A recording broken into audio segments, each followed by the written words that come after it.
வணக்கம் மக்களே, நாம் இந்த வீடியோவில் இப்போ பார்க்க போகிறது ஒருத்தவங்களோட பயோகிராஃபி தான். அதுவும் இப்போ ரொம்பவும் எல்லாருக்கும் பிடிச்ச ஒருத்தரோட பயோகிராஃபியை பார்க்க போகிறோம். இந்த வீடியோவை மறக்காமல் ஸ்கிப் பண்ணாமல் கடைசி வரையும் பாருங்கள். வேறு யாருமே இல்லை, சரிகமப லிட்டில் சாம்ப் சீசன் 4 நிகழ்ச்சியில் அனைவரையும் தன்னோட குரலால் கட்டி போட்ட ஒரு இளம் திறமையாளரை பற்றி தான் நம்ம பார்க்க போகிறோம். நான் பேசிகிட்டு இருக்கிறது வேறு யாரும் இல்லை, திவ்னேஷ் அவங்கள பற்றி தான். டிவைன் திவ்னேஷ்னு எல்லாராலையும் அழைக்கப்படுற திவ்னேஷை பற்றி நாம் இப்போ இங்கே பார்க்க போகிறோம். சின்ன வயசுலேயே பெரிய சாதனை படைச்சிட்டு வர இந்த இசைக்குயலோட பயணத்தை தான் நம்ம இப்போ இந்த காணொலியில் பார்க்க போகிறோம்.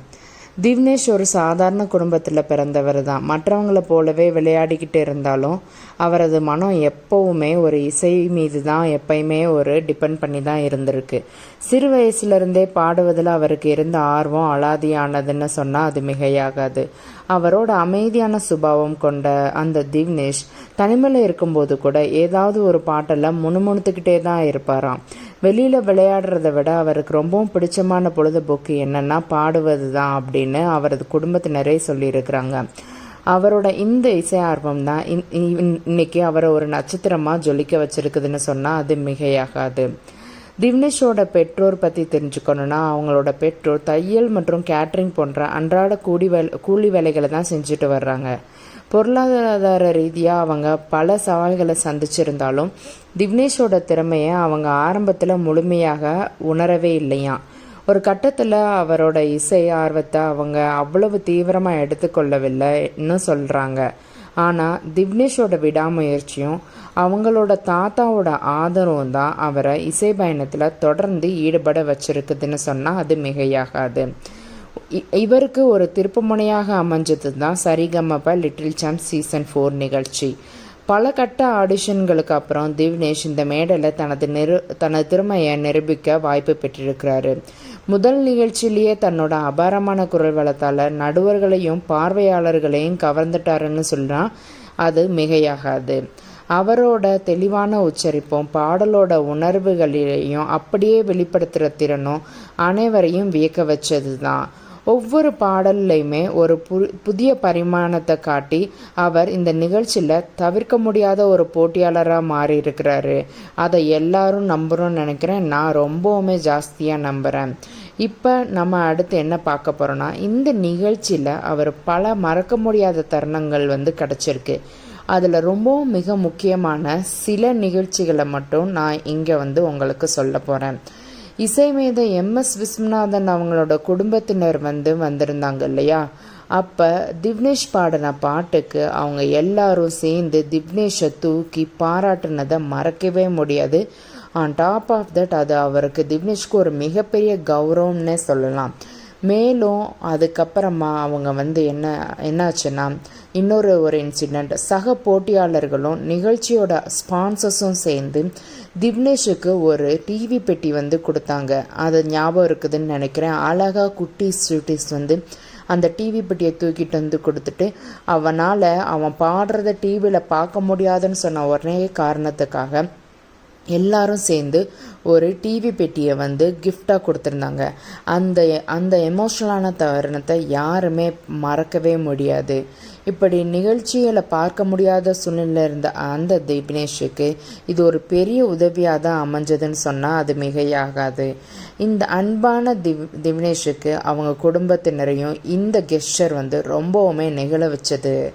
அடுத்ததாக நம்ம பார்க்க போகிறது என்னென்னா, திவ்னேஷ் பல பாடல்களை அற்புதமாக பாடியிருந்தாலும் சில பாடல்கள் அனைவரோட மனதிலும் நீங்கா இடம் பிடிச்சிருக்குது.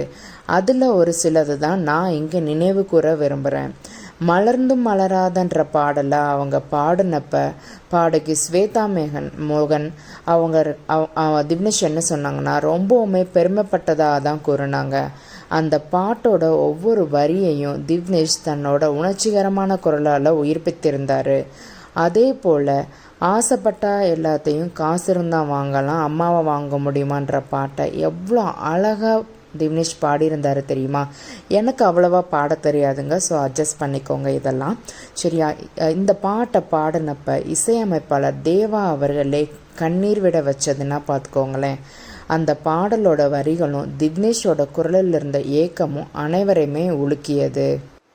ரொம்ப எமோஷ்னலான தேவா அவங்களுக்கு, இசையமைப்பாளரான தேவா அவங்களுக்கு அந்த பாடல் குழுவினர் எல்லாருமே சேர்ந்து ஒரு gift கொடுத்தாங்க. அதை நம்ம எப்படி மறக்க முடியும்? ஒரு ஃபோட்டோ ஃப்ரேம் அவங்க அம்மா மடியில் படுத்துட்டு இருக்கிற மாதிரி கொடுத்தாங்க இல்லையா? அப்போ தேவா அவர்கள் ரொம்பவுமே எமோஷ்னலானாங்க. இப்படி ஏகப்பட்ட நிகழ்ச்சிகள் நடந்தாலும் இந்த ரெண்டுமே என் மனசை ரொம்பவுமே இது பண்ணதுன்னு நான் சொல்கிறதுக்கு ரொம்ப சந்தோஷப்படுறேன். அடுத்ததாக இவ்வளோ பாடல்களை அழகாக பாடின இந்த திவ்னேஷ்ன்ற குட்டி இந்த நிகழ்ச்சியோட மூலமாக ஒரு சிறந்த பாடகர் மட்டும் இல்லாமல் ஒரு உணர்வுள்ள கலைஞன்றதை நிரூபித்தா அது மிகையாகாது. சரிகமப்பா நிகழ்ச்சி திவ்னேஷோட வாழ்க்கையில் ஒரு பெரிய மாற்றத்தை ஏற்படுத்தி இருக்கிறதுன்னு எல்லாருக்குமே தெரிஞ்சது தான். இருந்தாலும் அவர் இன்னும் தன்னோட அரசு பள்ளியில் தொடர்ந்து படிச்சுட்டு தான் வர்றாரு. இந்த நிகழ்ச்சி மூலமாக கிடைத்த புகழ் மற்றும் அங்கீகாரம் அவரோட குடும்பத்திற்கு பெருமையை சேர்த்திருக்குது. அவரோட அம்மா திவ்னேஷுக்கு ஆதரவளித்த எல்லாருக்குமே நன்றியை தெரிவிச்சிருந்தாங்க. திவ்னேஷோட இந்த இசை பயணம் இளம் தலைமுறையினருக்கு ஒரு எடுத்துக்காட்டாக அமைஞ்சிருக்குதுன்னு சொன்னால் அது மிகையாகாது. தன்னோட திறமையாலும் பணிவாலும் அனைவரையும் கவர்ந்த திவ்னேஷ் எதிர்காலத்தில் பல சாதனைகளை படைப்பார் அப்படின்னு நம்புவோம்.